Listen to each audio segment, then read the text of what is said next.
Global newscasts reported breaking reports that something strange was happening in the world. A sharp increase in car accidents, fires, and accidents that even led religious figures to talk about the end of the world.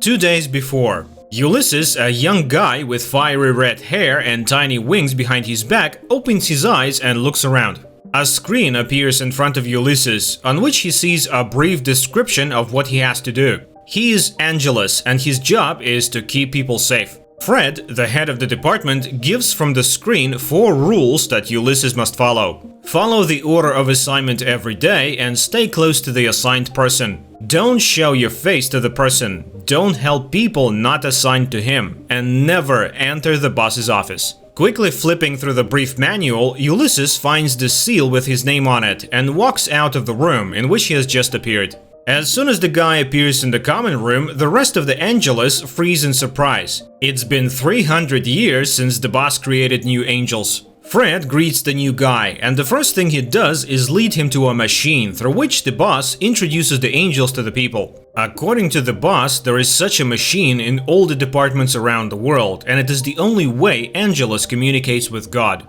Wanda, a similarly fiery-haired Angelus, is in charge of distribution, and every morning she gives the employees the names of their people. The whole shift the Protector has to spend with the mentee, and at the end you have to submit a report, which will be sent to the repository of reports. Ulysses is assigned mentors, Greta and Chun, who must show him how Angelus's day goes and teach the kid the principles of protection. The new guy notices a door that catches his attention, but Greta reminds him of the basic rule of never entering the boss's office. Ulysses starts to annoy Greta after a couple of minutes, but the girl has to endure and constantly pulls back the overly curious newcomer, who is constantly trying to make contact with people. Ulysses' first shift falls to a nearsighted girl, whom Greta pulls her glasses on so she doesn't hurt herself. Along the way, the angel sees the danger to others, but his mentor forbids him to even hold the cage that fell on the salesman so as not to break the rule of not helping people you are not assigned to. The next shift, the guy is on duty with Chun, and they get a teenager who likes to amuse himself, which Angelus watches closely. While the experienced angel is distracted, Ulysses sees a girl on the street helping a homeless man. Out of curiosity, the newcomer follows the rescuer, and as he watches her put a bandage on the wounded man, Ulysses decides that he wants to become just as brave and change the world. Fred does not like such an initiative. He reminds the newcomer of the rules and warns of the severity of the punishment. But it does not change anything. Already on the night shift, Ulysses breaks the first rule and helps a homeless man by breaking a window so that he can hide from the rain. After being reprimanded by his mentors, Ulysses consequently breaks the second rule. He goes to the boss's office to discuss the matter with him. But the boss is not there. Instead, Ulysses sees a huge mechanism similar to lottery drums, which pair angels and people, sending these combinations to the departments. And this complex system is set in motion by a tiny hamster running in a wheel. Having carefully studied the mechanism, Ulysses returns to the hamster wheel and for some reason decides to touch it, once again miscalculating his strength. The hamster flies against the wall and the wheel stops, along with the work of the units in the wards around the world. Ulysses tricks the mentors into the boss's office and tells them a terrible secret that there is no boss, and for 80,000 years they have been performing the tasks the hamster sets them. By the way, the guy managed to resuscitate the hamster, but it seems he broke his paw, and now it is unlikely that he will be able to spin the wheel as before.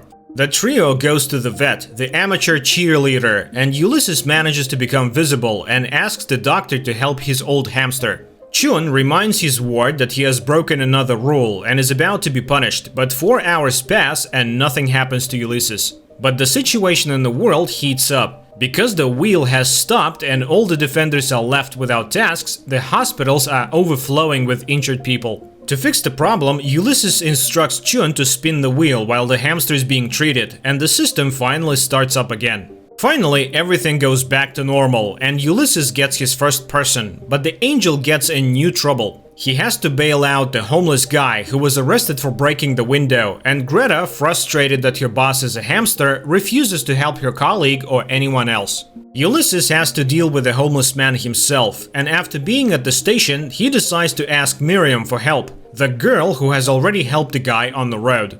Angelus has to become visible again and tell the girl about himself, but Miriam does not believe the story about the underworld until Ulysses disappears in front of her. Miriam agrees to help the angel, but to do so she has to tell her boyfriend again that she has no time for him. The homeless man is set free thanks to Miriam and Ulysses, and the two go their separate ways. The vet finally gives the angel the hamster, and Ulysses frees his friend, who has been spinning the wheel all along. Once gathered, the friends discuss what to do next, and together they decide not to tell anything to the other Angelus, lest the world plunges into chaos. After learning that Ulysses has allowed his ward to be injured, Fred intends to accompany him for the entire shift. But already knowing that the rules can be broken, Angelus changes the balls and pairs himself with Miriam, and he distracts the boss by tossing him a nut and bolt, which Fred thinks have sacred meaning. The trio arrives at Miriam's apartment, where she's just packing up her ex-boyfriend Richard. At first, Ulysses is going to make things right, but observing the girl, he comes to the conclusion that she needs someone else as wonderful as himself. Greta gets into the girl's phone, and the latest search engine queries amuse Angelus. After meeting Ulysses, Miriam wondered what angels look like under their clothes. Ulysses and Chun climb into the angel file cabinet to find Miriam and Richard's pairs. With the girl there's no problem. Chun quickly finds a profile of a great guy who is perfect for her, but with depressed Richard it's more difficult. And Angelus has to arrange everything so that the guy met his new fate as if by chance. After spending the whole day trying to put the bolt and nut together, Fred never succeeds, and the boss seems to think this is a sign that Ulysses is no match for them. The guy the angels picked up for Miriam arrives at the designated place, but Ulysses himself does not understand how it is that he spoils the young people's date and makes sure they are not together. While his colleagues are out of sight, Angelus shows up to his girlfriend again, and she immediately reciprocates. The couple spends the night together, and it is the most vivid experience Ulysses has ever had. Not wishing to be separated even for a day, Angelus plans to switch the balls again. But Fred prevents him from doing so, and this time he is already determined to test the new guy's work. Ulysses doesn't get upset. He decides to have a good day no matter what, and he succeeds. Angelus witnesses adult entertainment between his ward and his girlfriend. Having had too much champagne, Greta goes to Miriam's house and shows himself to her. In addition, inebriated Angelus asks the girl obscene questions about the night she spent with Ulysses and asks for her help in gaining experience in such matters. While the friends are having fun, Chun has a tough day. His ward learns that her life is about to end. Watching how the old lady reacts to this news, Angelus decides to live her life as well and not follow the rules. In the evening, the whole trio goes to a human party where they manage to try different ways to cheer themselves up. And there they are spotted by one of their colleagues, who immediately reports to Fred. Ulysses notices the boss and has no choice but to feed him cheerful powder so he won't fire Greta and Chun. The plan works. Fred spends the rest of the night partying with his subordinates. After seeing her girlfriend home, Ulysses hurries to work to find out how the night went with her friends and Fred. All three pretend that they are doing well, and Greta doesn't tell her buddies about her wings falling out. Fred is happy with the party too, and to keep up the momentum, he invites his subordinates to a performance by a well-known preacher in town who tells people about angels. Chun declines the invitation and instead finds a woman he has fallen in love with, and Angelus directly offers to spend the night together. Not being able to stand the preacher's nonsense from the stage, Ulysses shows himself to her and tells her the truth that in fact the angels are properly called Angelus, but they look and behave completely differently than she imagines. The girl doesn't need it. She likes to think that angels are Apollo with wings that can heal with the touch of a hand. Chun also tries to be honest. Before getting a new experience, he opens up to the woman and confesses to her that he's an angel, but it comes as too much of a shock for her. The preacher tells people about her interaction with Angelus and asks them to stop believing in higher power. Greta takes offense at her friend for this and asks him not to decide for everyone else what truths to tell. After the show, Ulysses goes to Miriam, and the couple in love wastes no time talking, unaware that Fred is watching them play, in shock. Fred demands that Wanda find information about how Ulysses will be punished. Meanwhile, the guy himself discusses with his girlfriend her love of astrology, and to support Miriam, Ulysses finds her regular clients. Greta tells Chun her secret about losing her feathers, deciding that this is her way out of life, but the boyfriend brings her hair loss shampoo, hoping to do something to help. On second thought, the guy finds another way. He takes Greta to the vet to try to figure out the cause of her feather loss, but all he can offer is a bird sub for molting feathers.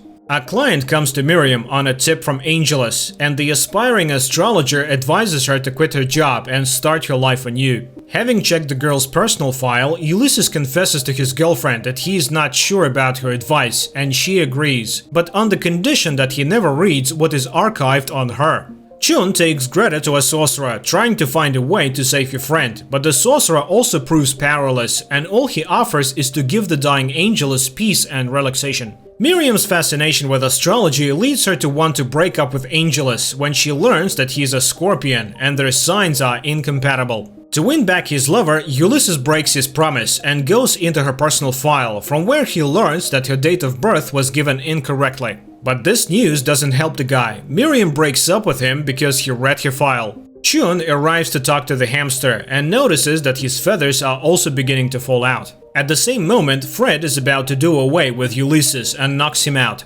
Greta helps her buddy, and the two of them handcuff Fred. But the boss manages to convince her subordinate that her wings are falling out because of the intruder. To prove his innocence, Ulysses is going to show his friend all the people he helped, but it turns out that there are no such people. All the people Angelus served were victims of circumstances and lost everything. Even Richard, who seemed happy all along, still misses Miriam. Ulysses realizes that the friends are right and is about to give up on Fred. But Greta recommends that her buddy not get too hot and take time off to think hard about everything. Angelus goes out of town to the sea and notices a man asking for help.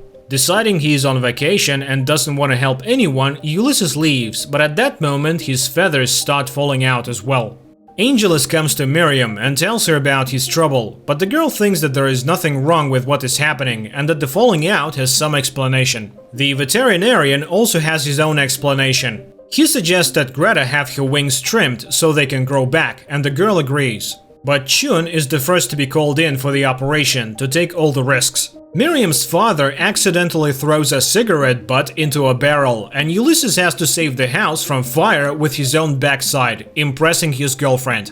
Inspecting the hole in the mirror, Ulysses notices new feathers on his wings, and he hurries to inform his friends, covering his backside with Miriam's leopard skin loafers. Rushing into the operating room, Ulysses manages to stop the doctor and makes sure his friends have to save the vet from him. Once Angelus does his job and helps, feathers begin to grow on their wings. After guessing what's happening to her, Miriam sets out to find her boyfriend, looking into all the parked cars. Despite the clue, Chun refuses to go back into the system and says goodbye to her friends, intending to go her own way. Ulysses and Greta arrive at Miriam's apartment, and the girl informs her lover that they are having a baby. At the same moment, Fred and his assistant turn off the traitors and drag them into the office, making the girl think her boyfriend has dumped her. The detainees try to convince Fred that he is wrong, but the warden won't listen to anything and suggests that the detainees make one last wish. After talking to the head of the department, Ulysses and Greta take him to the head boss's office and drag him inside to prove that there is no one there but the hamster. Only a surprise awaits all three. The real boss with big white wings who no one has ever seen before comes down to them. That's where the miniseries ends. Guys, write in the comments what you think about this series.